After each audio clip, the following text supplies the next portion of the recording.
Hello and Namaskar, and this is your no contact reading, general reading for the sign of Sagittarius, Sun, Moon, Rising, and Venus. This is the general reading, so it may or may not resonate with all of you. जिनके साथ resonate होती है उन्हें ही रखना है. Now this is the reading for Sagittarius for no contact.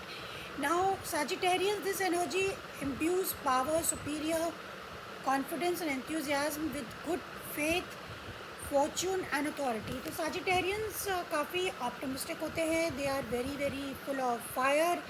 उनको travelling बहुत पसंद है. They are very wise also. उनको नॉलेज गेन करने की बहुत क्यूरियोसिटी होती है Sagittarius. So this is no contract reading for you. जो पहला कार्ड आया है वो आया है फिक्सिंग देम.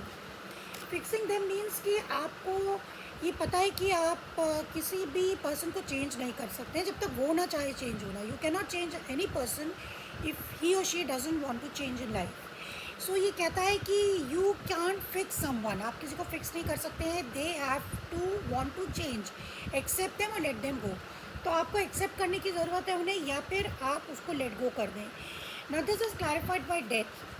तो कहीं ना कहीं आप दोनों के बीच में बहुत बड़ा बदलाव आप दोनों की लाइफ में आया है, और आप लोगों का जो एक बहुत ही लविंग और चेरिशिंग रिश्ता था वो ख़त्म हो गया. आज की सिचुएशन और पहले की सिचुएशन में बहुत ज़्यादा फ़र्क है, जिसके कारण you both decided to be no contact. और या फिर आप दोनों बदल चुके हैं. Maybe you are not in touch with each other. आपकी फीलिंग बदल चुके हैं एक दूसरे के प्रति, क्योंकि ऐसा हो सकता है कि आप कुछ क्वालिटीज़ अपने पार्टनर में आपको पसंद ना हो, but you can not change it. या तो आप उसके साथ एडजस्टमेंट कर लें, और या फिर आप उस व्यक्ति को छोड़ दें. तो there is something definitely big has happened between you two that has changed everything. Second card we have got is sex only. तो मतलब हो सकता है कि आप लोगों के बीच में सिर्फ फिजिकल रिलेशनशिप ही रह गया है, and you two are together.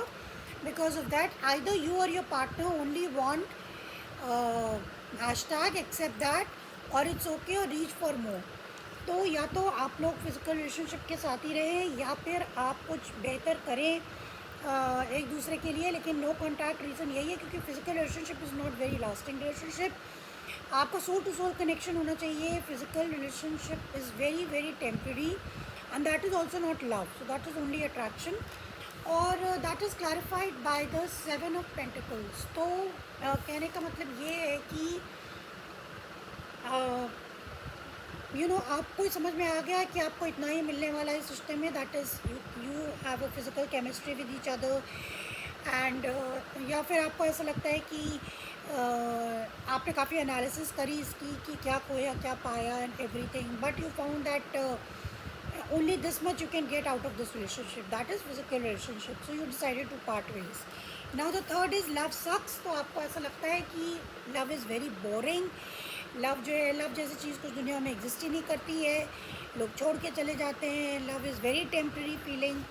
तो you have stop believing in love. Let yourself heal so you can be open again.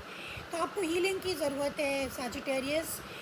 कहीं ना कहीं आपको लगता है कि आप दोनों के बीच में बहुत मोनोटनी हो गई थी. बहुत ही बोरिंग सा रिश्ता था. रोज़ वही बातें, रोज़ वही इशूज़, रोज़ वही चीज़ें. एंड यू फेल कि ये तो कुछ होता नहीं है, and it is very boring.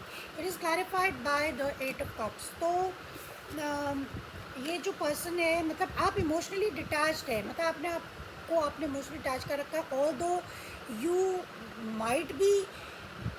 sometimes you might be in touch with each other. आप लोग एक दूसरे से कभी कदार बात कर लेते होंगे, but actually emotionally you are detached, and because of the physical relationship both of you decided to part ways. कि आप हम दोनों के बीच में यही बचा है, इससे बेहतर कुछ हो नहीं सकता है.